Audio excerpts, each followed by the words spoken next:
Welcome back to the KiVi Podcast. I am Viren Barman, And I'm Kriti Barman. and together we make KiVi Time. Yes, that was implied though. Nahin, a lot of people think that she is Kiwi. People think her pet name is KIVI, Kiwi, for some reason, or KIWI. Together we make Kriti KI, Viren VI, Kiwi Time. Yeah. Just so the misconception is clear. Yeah, we've actually received packages and parcels addressed to KiVi Barman. Yes, That was funny. that person does not exist. But anyway, so today we want to talk about a topic that is very dear to Viren. To me. Yes. Because it's something I need to learn. How to be a better spouse.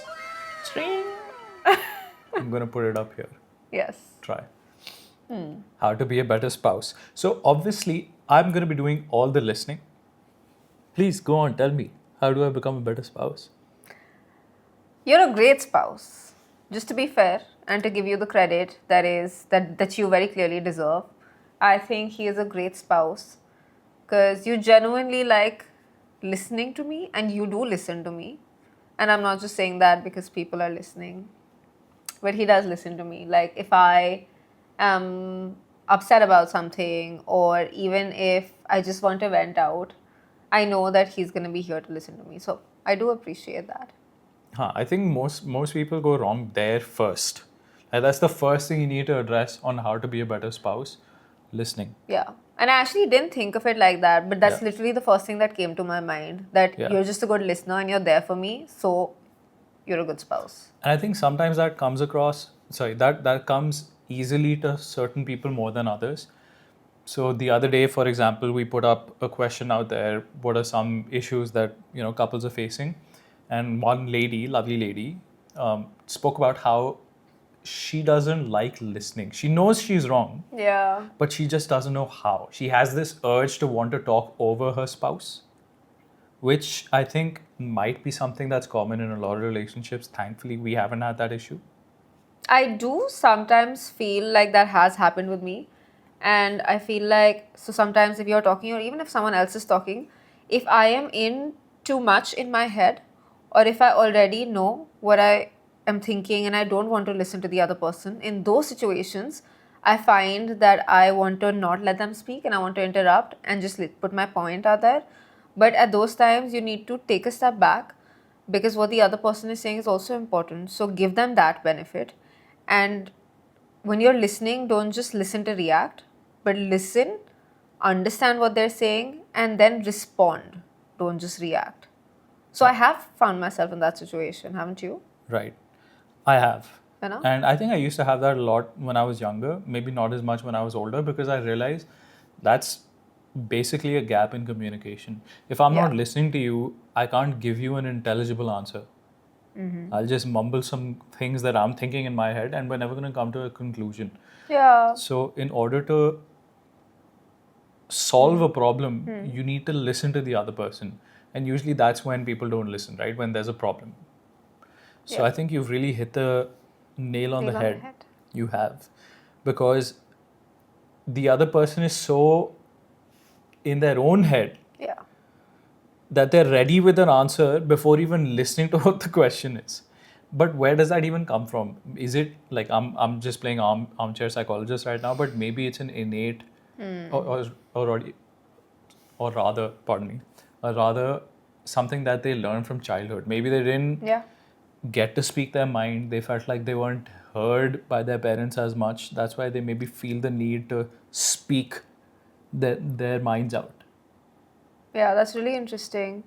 A counterpoint to that is also, so sometimes I feel like I'm rushing and speaking very quickly to get out my point, because at a lot of times I feel like I might be taking somebody else's time and that's very valuable. And that's a perception about yourself in your head where you feel like, no, my point is maybe not important enough, subconsciously, right? Not consciously. And this is not something that I feel ki, oh, nahi, my point is not valid.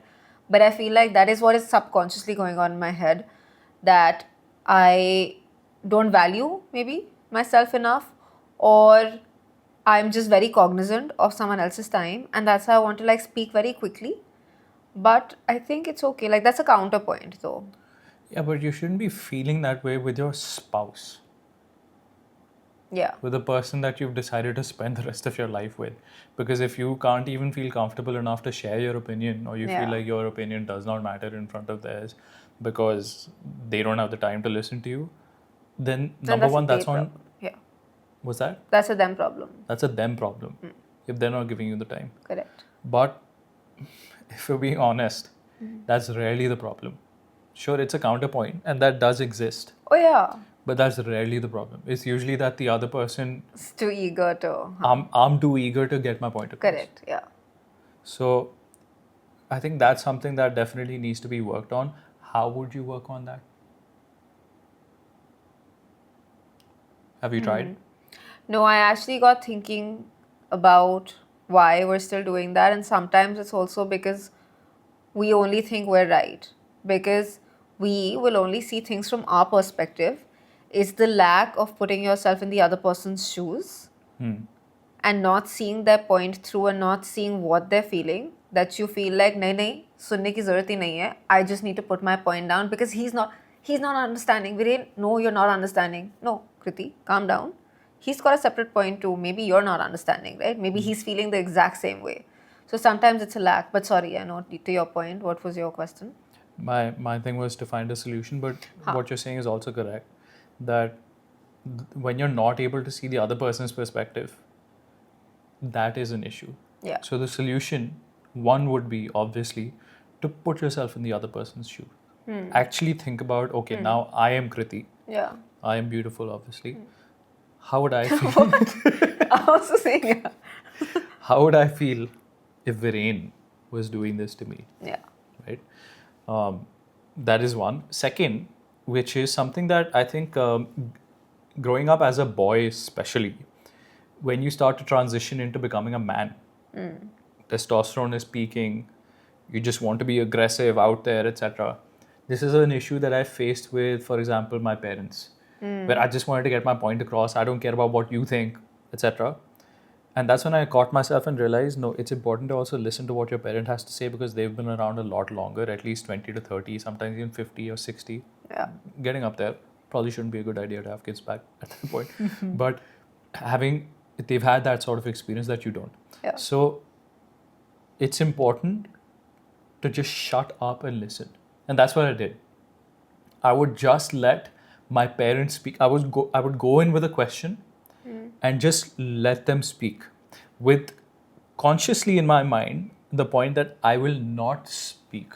If I have to speak, it will only be to ask them a question, unrelated or related. So if you're explaining something to me, I wouldn't respond by giving my opinion, no. Ask them further a question for them to be able to properly elaborate what they're trying to say. Very mature teenager you were. No, this happened last year. This didn't happen when I was younger, but different circumstances, topic for a different day. Yeah. But I think that's another solution to this problem. One is to put yourself in the other person's shoe. The other is to just literally listen, literally shut up and let them speak for half an hour, 2 hours, doesn't matter. That's a very small amount of time in your entire 100-year life, hopefully, that you're going to live. You can give that to your spouse. Itna they weren't. Yeah. I think one more factor that could potentially contribute is sometimes it's very situational. So if I think you're very knowledgeable about a topic, then I will give you that benefit of doubt and I will think that you know more than I do and I will listen to you. But if in a topic, and I'm saying you and I don't mean it like that, I mean a person. But sometimes if you feel like they don't know enough about the topic, you discount their knowledge. They still might know things, but you discount that because your perception is that nahi, isko to nahi pata, let me tell this person. So subconsciously again you're thinking ki you are superior, or maybe not even superior, but just that I know more, so I should be the one speaking. Yes. Yeah. Which is not always correct, right? Because like husband-wife matters are not rocket science. It's not black or white. Everything is grey. So they still deserve the right to speak and to express themselves.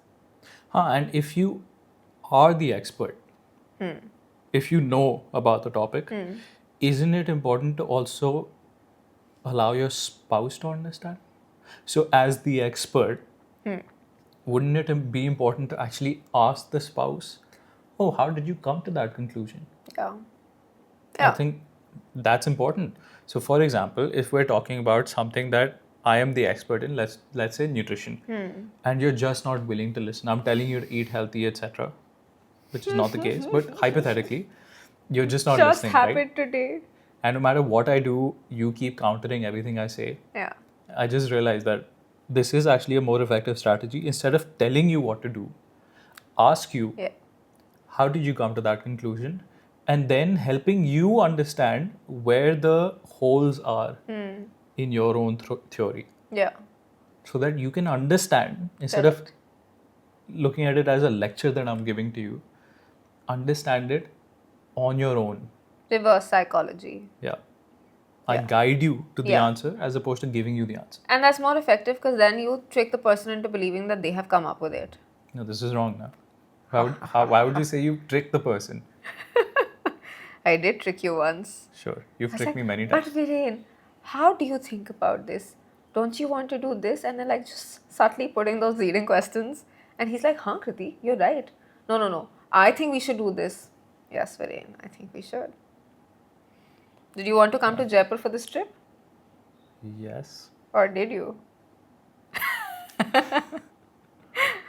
No, but coming back, it could also be about like financials, for example. I feel like this is a topic where a lot of couples fight. And we've also had our differences, right? Because we come from very different backgrounds and how we've been taught about financials is very different.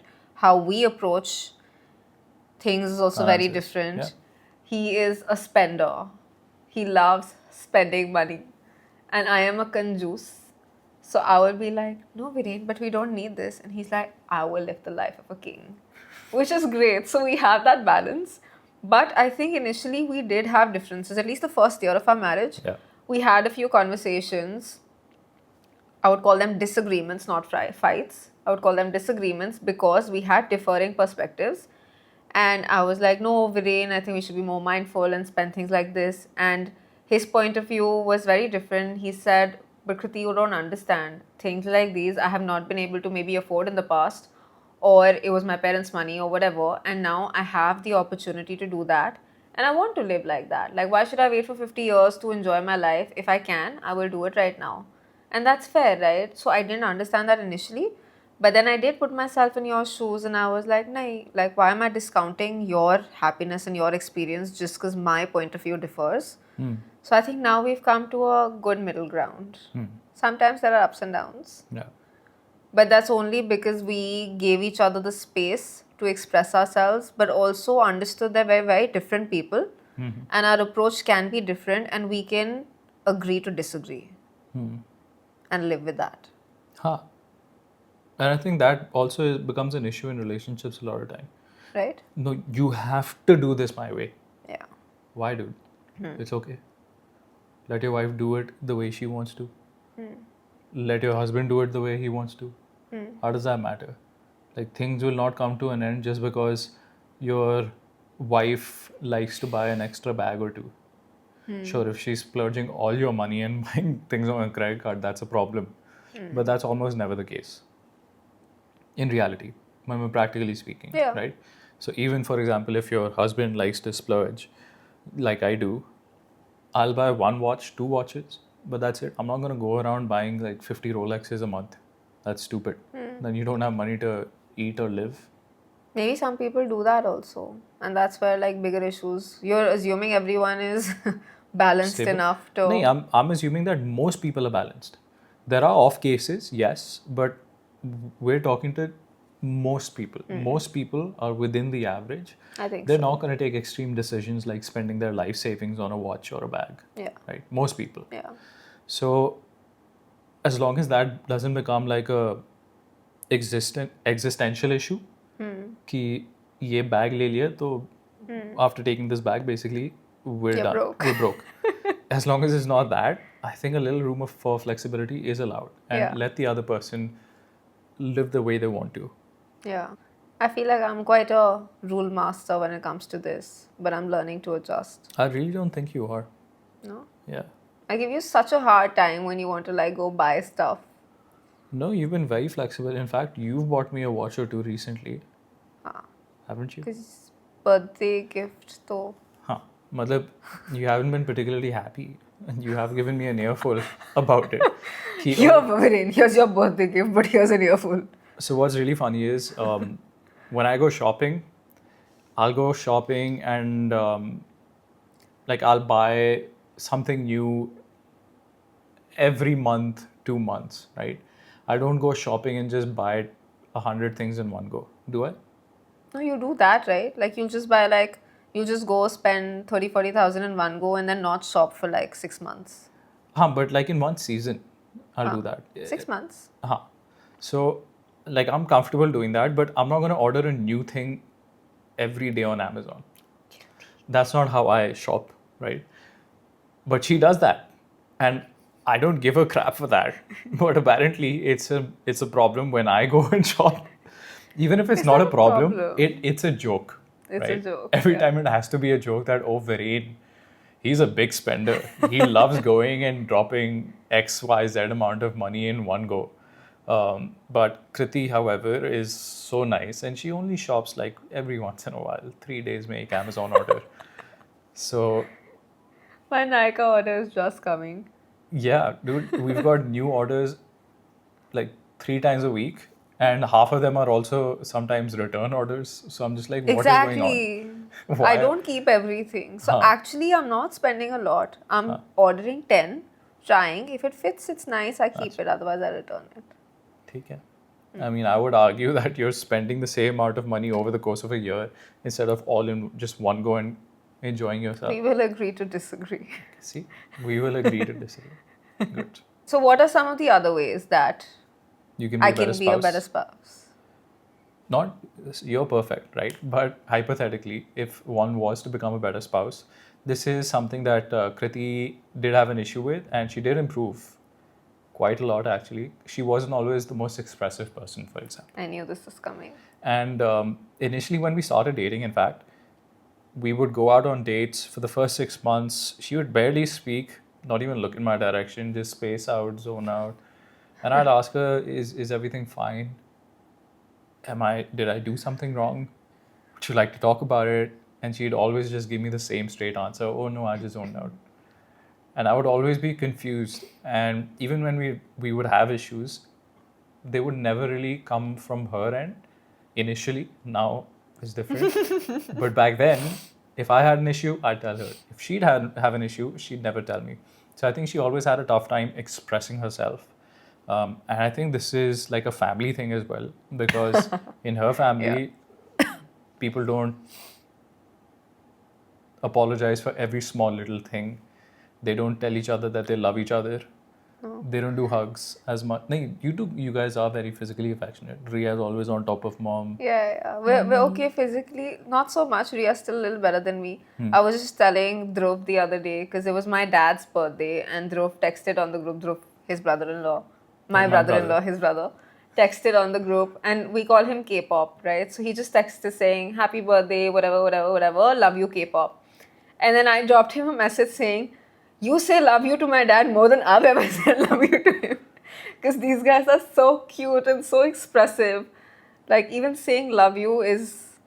Like, we do say love you, but it doesn't flow correct. As freely. Correct. And even when we have fights in my family, mom and I will fight. And be like, why are you doing this? Why are you doing this? Done. And that's it, right? So 10 minutes later, we won't talk. And then 10 minutes later, I'll just ask her a question. Or she'll say something to me, ki ye kar de or whatever. And it's done. So when we got married... They'll act like nothing happened. Yeah. So when we got married, I've grown up like that. So we would have like an argument, and we're living in the same house. So I'm like, oh, Viren, what do you want to eat? And he's like, back to his work. And I'm like, are you not talking to me? Like, he's like, yes, you didn't say sorry. And I'm like, why would I say sorry? Like, the sorry concept doesn't exist in my house. Yeah, and I would be so confused. She's done something wrong very clearly. I've told her it's wrong. No apology. But I'm like, okay, fine, I've done something wrong. That's where I went wrong? Yeah. Got it. And got done. It. Like, I didn't know how to actually say the word sorry. Apologize. Like, Yeah. how are you not apologetic about making a mistake? Yeah, because you And guys say that a lot to each other. so what's strange is some of you might be in Kriti's camp, some of you might be in my camp. So just so that things are clear, crystal clear, here's what I told Kriti, what I explained to her. When you apologize, it's not about the words coming out of your mouth. It's about making the other person understand that I acknowledged the mistake that I made, and I also acknowledge how you felt about it, and I am apologizing for making you feel that way, right? So obviously you can take responsibility for yourself and say, oh, you're in control of your own feelings, but it's a little more complex than that when you're in a relationship, right? Because if I know that Kriti has, let's say, a sensitive thing, right? If I go and start making fun of that, that will make her upset, and I know that's making her upset. And if I know that's making her upset, I should apologize for that, and it would be quite rude of me to not do that. So that is why an apology is due and should be expressed. Yeah. Two things there though. The first thing is that in my family, when you're asking the other person the question itself signifies that I did something, but we love each other and that's all that matters. I acknowledge it, you acknowledge it, everything's done. So but I understand, like, now after 11 years of being together, I do understand. And I do make a conscious effort of saying sorry as well. And sometimes I'm just like, I'm so annoyed with him. Sorry. Whatever. But that's besides the point. The second thing is that I forgot. It's okay. What was the second thing? You said something. It was a response to that. I will come back to it. Okay. That happens. See, I do zone out. That's okay. It's the wheat. It's the gluten. Wheat, not Wheat. the other word that you're thinking. No, it's You didn't hear gehu. that. Wheat. WHEAT. EAT. My He's spellings very are bad. terrible. Yeah, so communication is key. And this is just about effective communication, making the other person understand how you feel by actually using the words and not just acting like everything's okay all of a sudden, right? So for me, that was important. That is something that, for example, I do with my mom, my brother. They apologize to each other exactly. a lot. Like, they'll do something, the other person feels bad, and they'll We be like, oh, I'm apologize so sorry. always when something is done wrong, but we don't apologize a lot. Yeah, That just no. makes it sound like पूरे दिन गलतियाँ चलती हैं बस. They just keep shitting on each other and apologizing. No, that's not what's happening. We always make it a point to go apologize to the other person when there is a mistake made. Yeah, so initially when I got married as well, like, I used to feel like, because I have such a hard time expressing myself, and they're very, like, affectionate, and they'll show love to me as well, and I'm just like standing like this, and I would feel like उनको लगता होगा कि ये कितनी अजीब सी है. She doesn't say sorry, she doesn't smile, she doesn't hug, she doesn't show love, because I just find it hard. No, but what's funny is I just realized you do say sorry, just not to your own family. Yeah. I say sorry to everyone else, but my own family. And that's the thing with me. If I love someone, but I feel like they will understand because they are my family and we're a united front. So even if, for example, there's 5 people standing, Viren, I will make fun of you and I will make fun of myself. I make fun of myself because I feel like it makes things light and like everyone gets along. And I will make fun of you because you're an extension of me, because we are one. I will make fun of my sister because she's an extension. So at the cost of each other, we're making people laugh. But I know I don't mean you harm, and you know I don't mean you harm, so you are not taken negatively. But I feel like that is not correct. Because again, people are different. And you might perceive that differently. And you have in the past. And I haven't realized. And I'm like, why is he getting annoyed? And I'm like, I'm doing this because I love you. I just burped, sorry. That seems to be happening a lot. We've done like 8-9 takes just because Viren has burped. I'm sorry, it's the food that we're eating, man. I'm just not used to heavy eating this food. sort of food. But yes, please continue. That was it. Okay. So I think that's also something that I've noticed does happen with a lot of couples. And I think that's something that perhaps has scope for improvement, which was definitely the case in my relationship with my own brother, not even you as much, right? Because this is something I learned very early on, that when you're in a public setting and you make fun of your spouse as a joke also, people don't always have the best intentions, and they might misinterpret that, and they might egg you on and then try to pit you against each other, right? Yeah. Because a lot of times people aren't happy with their own situation, and when they see yours, I don't know why, but people just want negative things to happen to you if they're happening to them as well, right? There are a lot of people like that. So what tends to happen is they won't see that as a joke, they would rather see that as a jab. And when you're in a public setting, I think how to improve your relationship really quick would just to be by presenting a united front. So, for example, I would never mock Kriti in public ever, and she would never do that to me as well. Behind closed doors, Now. in front of family, yeah. Behind closed doors, in front of family, it's still okay, right? Maybe not in front of extended family, but instead of like your parents, etc., it's all fine because it's a safe environment, and there's no room for misinterpretation, and there's no room for other people to start ganging up on you. And I feel like that's the biggest difference. So the reason why I used to do that, and I do that with Ria so much, Ria's my sister, and even with my mom, dad, like we make fun of each other a lot in front of people. And I think over the last 2 years is when I've understood that that's not okay. And again, that's so situational. The reason I couldn't see his point of view earlier, I think, is because I have, touch wood, grown up, where's wood? Here. Grown up in a very good environment. I've had a great family, extended family has been insanely great. I have had good friends, and I've been in very happy circles with people who care for me and I care for them. And they were almost like how you're saying you can make fun of me in front of family. It was like that for me because there was no instance where someone would try to use that to pit someone against the other person, and that is why I didn't understand where you're coming from. However, in the last 2 years, and I also feel like this is a part and parcel of growing up and meeting different people and seeing Yeah. the world, Yeah. especially in this industry. Yeah. I don't mean to like call that out so badly, but it does happen where people are constantly trying to find. Which industry? I don't want to spell it out. No, But in the creative industry, right? Or like just where you're meeting a lot of new people every day. I just didn't meet a lot of new people every day. I had my core circle of friends and family, right? And they just care for you so innately, deeply. But where you have more acquaintances, they, like you said, they might be jealous, or they just don't like you, or they're finding a reason to put you down, or they want to take your work, or any of that, right? Yeah. That's when things become so. For me, I still saw them as the same, and I grew up making fun. So I was doing that. But then I realized once someone tried to take advantage of that, and I was like, wait, is that why you've been getting annoyed when I've done that with you? Because that's what you've already seen growing up. And maybe in guys, you've already experienced that, right? Yeah.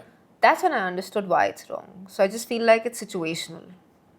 It is. Story time. So when I was younger, this is when Dhruv and I were in school, and we were really young. I think I was in the 8th grade and Dhruv was in the 6th grade. So I think like 10 and 12 or 11 and 13 years old, very young. And back then, we used to make fun of each other publicly. And people used to see that and then gang up with us on the other person. So if Dhruv's making fun of me in front of 10 people, they would also start making fun of me.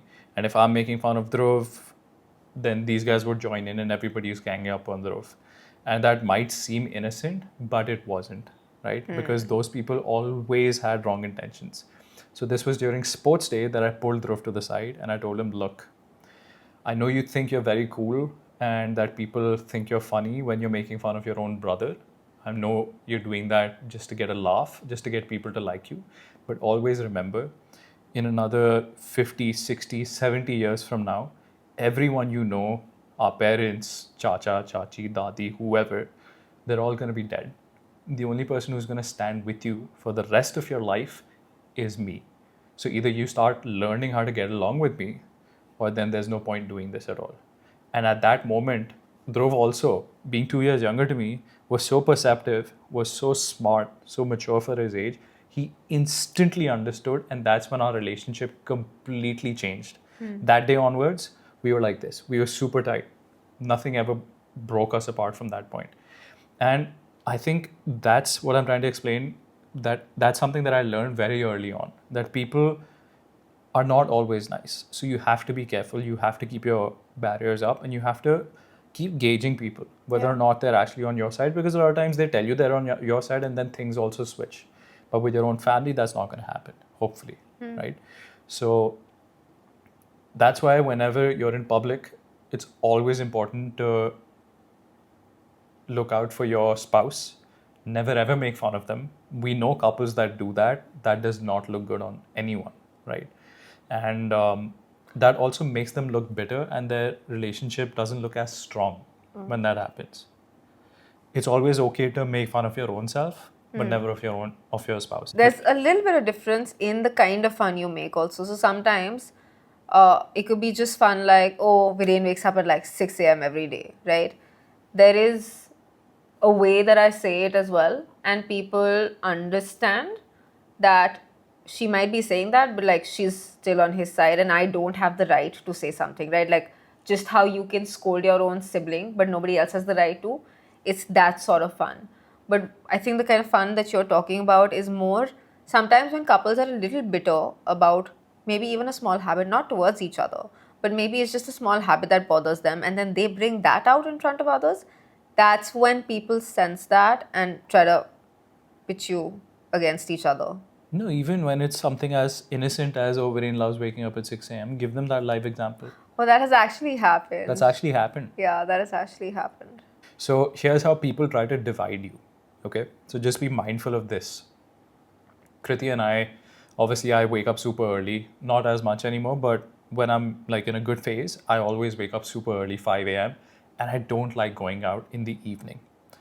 Kriti, however, has her work schedule such that she has a lot of calls later in the day, right? So this has actually happened where we went out, and Kriti jokingly said, "Oh no, we have to leave because Viren has to wake up early, right?" And I didn't even say that. They just knew that you wake up. You had said this a couple of times before, right? And this person then tells Kriti, "Oh, you must not like it that Viren always has to leave early, and then you don't get to stay out, etc." Trying to consciously create that divide between us. This is how people try to attack your relationship. Potentially. Right? 100%.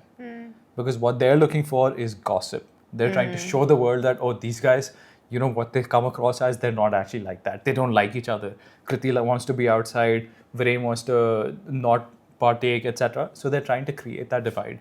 And that's when Kriti realized what this person's trying to do and immediately said, listen, it was just a joke, right? I don't want to be here as much as my husband doesn't want to be here. So I'm good, thank you. Because she immediately recognized that the person did not have good intentions. So it's also important, that's why, to always present a united front. And that's key to developing a stronger relationship. Yep. Another thing that is important is just doing things together. Yes. Right? Because a lot of the times there are guys who have their own group, and women who are doing lunches together, whatever. And I feel like it's very important to have girl time or guy time and just time with your friends. And it is equally important to have that time with your spouse doing things that you like. So whether it's playing a sport or not watching TV, I don't think watching TV counts because you're passively on Instagram and like that.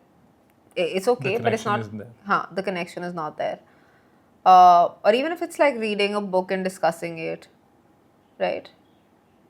That communication is there, that you need to be present. And when you're watching a movie, you're not present ever. You're not communicating with each other, etc. And experiences, creating an experience out of that. So, how to be a better spouse? Learn or figure out things that you can do together. Yeah. For example, I love playing sports. I love being active. We recently started trying pickleball, badminton, etc. I've never really played badminton, but I know Kriti likes badminton. So we'll find that common ground, right? She also likes playing basketball, but... And once in a while, you'll hit my face with a basketball. But maybe basketball is not something that your spouse enjoys. Maybe cricket, for example. A lot of guys love cricket in India. A lot of ladies don't love to play cricket as much, and cricket is also more like a team sport. It's hard for two people to play cricket together. But sometimes you have to give in to what the other person likes. I don't like gymming. No, but you can find a common ground is what I'm saying, right? Yes. So I'm not asking you to come to the gym with me, but we figured out that, okay, badminton is something that we can do together. Pickleball is something that we can do together. We can find more sports together than playing just stupid board games. Mono-deal. We play mono-deal all the time. And I didn't know what the hell mono-deal was. She introduced me to it. Initially, I was a bit reluctant, who's going to play card games, etc. But then I learned to love it. Yeah. And now every night he's like, mono-deal. Let's play mono-deal. And board games, you could do cooking together. You could do yoga classes together. I don't know. Whatever. You could dance together. I'll watch. I don't like cooking. He loves cooking. That's also fine, right? Like, yeah, just have a nice conversation as he cooks a nice meal for you. So I think it's also, in order to be a better spouse, understand what your spouse likes to do. You may not want to do the exact same thing, like training, gym, etc. But you can find that middle ground. I don't know. I'm sure there are more things as well that contribute to being a good spouse. But I think we've covered a lot of ground. At least for us, like what works for us or what doesn't work for us. Yeah. We both love traveling. So we make it a point to travel like once a month or once in 2 months at least. And doing things that both of us like. Sometimes I just want to be in bed and watch TV. So he will do that for me. And today, for example, we woke up early and we played pickleball, then we went cycling, and then we had an early breakfast because I know he enjoys waking up early, and as much as I like to believe I don't, I do as well. So we did that and it was fun. So you just have to like go along with the flow also at times. Yeah. One more thing that we still haven't talked about is how important is it to respect each other's families? Yes. Right? I think it's a huge factor, and it's sad, but in India, a lot of respect comes from the woman towards the guy's family, but it's 21st century. Ab tak, there are guys who don't always respect, and I don't want to use the term respect very loosely, but they still have that air about him ki hum ladke wali side se or whatever. And they don't respect the girl's family as much. Or they'll be like, haha, you go meet them. I don't want to meet them. And they almost treat them like not family. Which I don't think is nice because the girl might not say it and she might be accepting of it just because that's how we've been brought up. But somewhere it plays with her mind. And somewhere she will have that at the back of her head, and then she will not love your family as much as she would have if you had shown some love to hers, right? Absolutely. But to counter that, not to counter that, but to offer a different perspective. Now, when Kriti and I started dating, it wasn't until maybe 3 years into our relationship that I actually met any of her family members. But for Kriti, she met my family right from the get-go. Within like the first few months, I made her meet Dhruv, my brother. Within 6 months, you met my mom, then my dad, Within 3 months, then my I met masi, mom, then my cousin, then everyone met, Yeah. right? So I think that is still there. I think a lot of times when you're younger, especially as a girl, you don't want to introduce the guy to your family, maybe because the relationship isn't that solid, maybe the family is a little apprehensive about you having a boyfriend, etc. So I think that gap is there. So how would you, since you have that perspective and you also come from that background, how did you bridge that gap of time? How do you do that? Oh, bridge that gap of time. I was just in my head, my dad was like, Kriti, so smoothly you introduced Viren into the family. Yeah, tell them about that. Because step by step I did that. So mom, dad were always open, and they always have been. We've always shared everything with them. In fact, when I started liking Viren, before we even started dating, I'd already told mom that there's this guy in my college that I like. Quick question, you liked me before you started dating me? Yes. How can you like someone after you start dating them? You just see a guy, you're like, हाँ date करते हैं. Oh, tomorrow I like you. Yeah, What? he's good looking, attractive. Oh, obviously, I'm not that, any of that. I have to impress her with my But I personality. liked you because you were good looking and attractive also. Okay. Um, Coming back to the point though, so I had already told mom, so they were always open, and she, I know, had told dad, like dad also had an idea, I just hadn't spoken to him openly. But whatever, we started dating and it had been a while, and when I felt like it was a good time to start introducing him to the family, I would just one off tell my parents that, oh, I'm going with Viren and there are other friends, and there would be also most times, sometimes maybe not. And I would tell him to come and see me off so that he would meet my mom, dad, not in a formal setting, but so that he would just come say hi to them and bye to them for like a second. But they would start to get to know him a little bit. So it started with like these sort of things ki 2 minute mil liya, 2 minute mil liya here. Then next time in the meeting, just stop for 5 minutes, have a conversation, right? And then once I just, like, my sister kept meeting him obviously, but once I took mom and I was like, oh, you know, Viren's gonna be this side. I was supposed to meet him for dinner, but I know we are also supposed to go for, we also had to go for dinner. So why don't all of us go together? So very sneakily like that. And then she's also like, yeah, then just call him because we had to go anywhere. And if he's come all the way here from Gurgaon, might as well. So I introduced him like that and sneaked him into the family like that. So I remember my dad, we were sitting and just talking once. And suddenly he says, and he's like, Kriti, तूने तो इतनी smoothly Viren को introduce कर दिया into our lives, and I didn't even realize that, like, you are my daughter, you're not supposed to be seeing guys. To now, I'm just meeting him and I don't know what happened in the middle. Like, what did you do? How are you so smooth about it that I'm the one telling you to make a plan with him? How? No, but it's also on the guy. Smooth operator. Super smooth. But it's also on the guy to make that effort. Oh yeah, 100%. We're not taking credit from you, babe. No, I'm not asking for credit. I'm explaining to the guys out there, because there are a lot of guys out there who don't make that effort. And as a man, you must make that effort to get to know your wife's family. You have to make that effort. Yes. You sometimes may not like it. Not that that's ever been the case with me. Thankfully, Kriti has an amazing family. Everyone that I've met in her family is amazing. So I've never had to face that issue, thankfully. But I know there are people out there, I have friends who maybe have had a hard time trying to get to know their wife's family. But just like you adjust with your own relatives, you have to learn to look at the good side of other people, especially for the people in your spouse's family. And it might be working the other way around as well, where the girl has to figure out a way to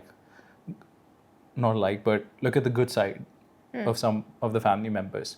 Easier said than done. We know cases where obviously, it's hard that maybe the guy or the girl just come from a family where the relationships are very challenging. The people that you have to deal with are very challenging. But it's always possible to stay civilized, to say, what's the word I'm looking for? Polite. Just be polite, if nothing else. You don't have to like them. You And can just humble. be polite. Just be humble. Just be polite. And I think for young girls out there, if you're dating a guy and he's not nice to your family, I personally feel that's a very big red flag. And you should reconsider, because how he's going to treat your family is also how he's going to treat you eventually, because your family is an extension of you. And if he can't deal with that aspect, he'll very soon be treating you very differently as well. Yeah. And a lot of guys I've seen make a lot of false promises and end up having really bad relationships. Things fall apart, divorces happen, because maybe the guy just wasn't who he said he was. So don't focus on what he's saying. Look at more what he's doing, how he's behaving. His actions always will speak louder than his words. So just be mindful and cognizant of that. Yeah. Advice from an elder brother. Big brother's out for you. Not out for you, like helping you out. Out for you. Out for you. Very With a gun. creepy. Oh, that's how you thought? Oh. Out for you, Like- matlab he's been hired to assassinate. Yeah, so many different. And such a beautiful example of communication, right? How words can be interpreted in different ways, which also causes a lot of the times rifts between the spouses. Yes. So it's important to understand intention and differentiate that from words and not just get stuck in nahi, but you said this or whatever. Understand that they're not out to get you. They are on your side. You are one person. So don't take things personally. Yes. No, Don't sometimes take take words. things personally, but never take things personally without understanding the other person's perspective. Like, how could you do that? How could you be in a relationship with someone and not have the basic decency? Forget everything else. It's basic decency to understand what the other person is trying to communicate. Yeah. How can you just ignore that? Yeah. You know what I mean? And give them space also, na? Sometimes you might be in such a different headspace. Maybe you're not feeling well. Like, there are so many times if I've maybe come back from work and go I'm on. Give my bogged example. down. Give my example. No, not asking my example. No, I know. Guilty conscience. No, This it is guilty conscious. I know I am incorrect on this on all levels. I'm I giving know I my make that mistake all the example. time. What I'm trying to tell her is, when I'm hungry, when I'm on a diet, when I'm training hard, dieting phase, I am unbearable to be around. I'm quite difficult. Let's not say unbearable. I am quite difficult and I get snappy and I can't always control my own anger. I always try to make it a point to apologize later, which again we've established that is important. But she also understands that I don't mean it personally. He's literally just hangry. Yeah, and I mean, it's not correct on my end, right? Like, if I know that he's hangry or maybe he's not in a good mood, and then I keep nagging him or asking, not even nagging, forget nagging, that's still a step ahead. If he's in a bad mood, am I gonna come and hound him with 5 questions? No, that's very stupid. If you see that you're in a bad mood, I would likely, if I don't realize, sure, I ask a lot of questions just for context. I like to ask a lot of questions. But if I see visibly that he's not in a good mood, then I'd be like, oh, what's up? How's your day? And then I sense that and I'm like, okay, cool. Maybe I'll speak to him in 30 minutes. Let me just let him unwind. And that's very important because a lot of the fights happen for such stupid reasons. So many times we're fighting and we haven't spoken for like a day. I would have forgotten what the fight was about. And when you remember, it's because, oh, you asked me this question or you said this to me, which is really like class 2 kind of stuff. So just giving the other person space is very important. 100%. And a lot of times, now this is completely situational. You can be wrong, I can be wrong. But a lot of times what happens is, maybe, for example, I'll give my example. Maybe I've had a situation at work and I'm upset about it. And I've come home and I've brought that home with me. That's wrong on my part. I should firstly not be doing that, right? As a man, I need to control my emotions as much as possible. I'm saying as a man because I am a man. I can't offer a woman's perspective. Isliye I'm saying. Same. But it is my responsibility to control my own emotions. Sometimes I am human. I can be emotionally unstable. But I need to control my own emotions as much as possible and not bring my work stress home and take it out on my family. I should not be doing that. Easier said than done. Easier said than done. Once in a while it does happen.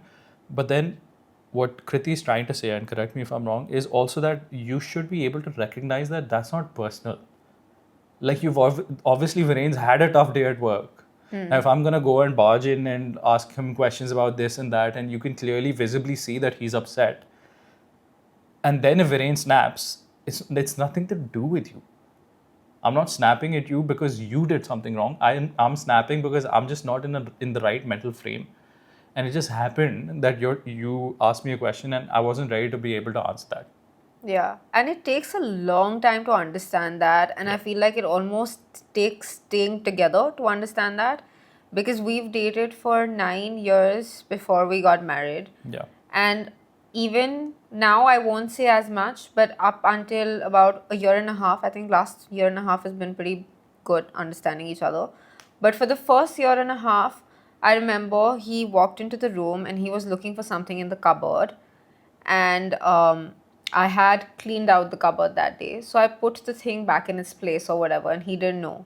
So I shifted it without him knowing it was his thing, or something like that. I don't remember the exact details. But then he was like, oh, like, why did you move that? That's my stuff and I'm looking for it here. And I was like, this is the first time you've asked me for it. why are you getting angry with me? And I got angry at him. So his thing was, if I'm angry, how can you be angry at me for being angry? But my thing was that I have made things easier and put them back to place, and you are now being angry with me or snapping at me for making life better. Like, how does that make sense? So yes, I will be angry with you, right? So that's such a stupid thing, but it does happen. I feel like that's so relatable, right? But at that point in time, we and actually had this conversation where I think we sat down and I was like, but Viren, this is not okay. And then you were like, no, you need to understand that I was already in a bad mood. Now, if my things are moving from one place to the other, it's happened so many times pehle also. And it's very frustrating to spend 30 minutes now looking for it because I don't end up finding it. And then I was also like, okay, I shouldn't have gotten angry. I should have maybe taken a step back and asked you, why are you being angry? Like, why are you speaking to me like that instead of just retaliating? And we have started doing that a lot. Like, we have started taking that step back. And I feel like that's tremendously helped our relationship. At least for me. Yeah. I still sometimes get angry when he's angry, but it's a girl thing. I don't know. No, but it's a feelings thing. You have to review. You have to watch the game film again to see where you went wrong. Yeah. Right? So now, in this exact situation, who is wrong? Who's actually objectively wrong in this situation? If you were to guess. Mostly the answer would be no, neither or both. Right? Neither one is wrong. Both are wrong. Yeah. I am wrong for bringing my thing on her. She is wrong for moving my thing without telling me. I am wrong because, she is right in her way because she's helping me clean things up and make them more efficient, right? And I am right in my own way because I didn't even know things are being moved and now I have to look for something and I don't have the time for it, right? And your system worked. So, and my system was working. So, but for me to say, no, I am correct, she's wrong, without seeing where my mistake was, is not right. Yeah. And for her to do the same is not right. And that's why relationships fall apart, where you can only see where the other person is wrong and can never admit when you're wrong. Yeah. And deep down inside, you always know you're wrong. Deep down inside? No. Nahin. Deep down inside, if you sit and introspect, there will always be an answer. I always feel like I'm right. I do. Sometimes I think and I'm like, no, Kriti, both of us will be wrong. But in some situations, I'm like, no, I have thought about this enough and I am right. So it is actually very difficult to see the other person's perspective. You know, there's a saying in Hindi, Tali ek haath se nahi bajti, do haathon se bajti hai. There are some freaks. Bach gayi. ये दूसरा हाथ नहीं था, but Thai तो थी ना. So what that interprets to in English is, you can never clap with just one hand. Yeah. You might say, oh wow, I'm clapping. No, technically you're slamming this into this. So there are two ends meeting, which is producing the sound. Similarly, in a fight, both people are usually almost always wrong. So if she's snapping and I'm snapping back, I am wrong for snapping back without realizing why she's snapping. Simple. Yeah. Right. And then she's snapping, maybe because of something else, maybe because of why I'm wrong. But there's no need to snap when things can be communicated. Right? So, yes, fights will happen. They still happen. Arguments still happen. But it's always important to check back, review the footage and see where you went wrong. Review the footage. Right? The Introspect. Yes. Yes. I think for us, personally, I feel like that's been our biggest win. Yeah. The fact that we're both open to also improving ourselves. Yes. And recognizing and understanding. And I feel like that also comes from deeply caring about the other person. It's also about being humble. Because if you're not... No ego. Somebody who doesn't improve, thinks that they're perfect, is automatically narcissistic. Nobody is perfect. Nobody can ever be perfect. Till the end of your life, your last day, you're constantly trying to get better. Right? So there is always something that you can do better. Somebody who's accepting that is humble and can live a happy life, because if something is wrong, they can always change it. They have that perspective. Yeah. But somebody who doesn't think like that, thinks that nothing can be changed, everything is wrong, I'm unhappy. So give yourself that room for your own happiness and of course your spouse's happiness as well. And I have one last thing which I think also ties or relates to the others, is making an effort. Which is something that's so basic. but we have friends or acquaintances, and we've seen that they don't necessarily make an effort. Like, a relationship isn't just perfect.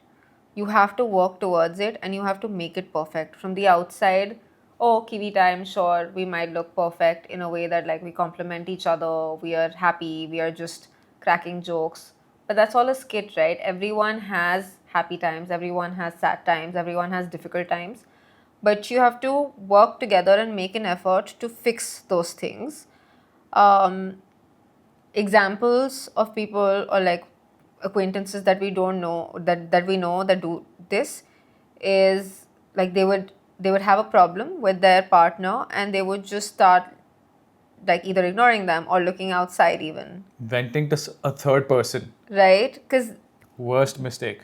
You're opening up your relationship to a third person. You are giving them, by speaking to them, you are giving them the authority, the opportunity to talk about it as well. Yeah. And I mean in both ways. Like, I could be speaking to a female friend also. Sometimes it's venting. As long as you know that their intentions are fine and you want to vent out, that's different. But always understand, and this is something that I think my grandfather told me, daddy told me this. And he said that, and this is before I got married, and he said, Kriti, whenever you get married, be very cognizant about something. If you have a problem with your partner, you can vent out and discuss, and we're always going to be there for you. But even if you're speaking to your mom and dad about it, be very mindful that you are with someone and you love them and you're with them every day. So if they do something stupid or they do something bad, you will forgive them and forget about it and move on. But if you discuss this with the third person, even if that's your mom and dad, because they love and care for you so much, they will see the fight and they will see the things that are going wrong, but they will not see the fact that you mended it. So in their mind, that gap will always remain. So when you're speaking about it to someone else, just always be cognizant of this. And I think that's fantastic advice. Yeah, because you're changing your spouse's your parents' perception about your spouse. Yeah. By complaining about them. Yeah. And that's not good, because they are only seeing the negative aspects and they're not going to see how the fight then mended, how things worked out when they did. So that's excellent advice. And it's happened with us also, like in the other way. So we have this friend who was going through a bad patch with his girlfriend, and they broke up and they got back together, and they broke up and they got back together. Okay.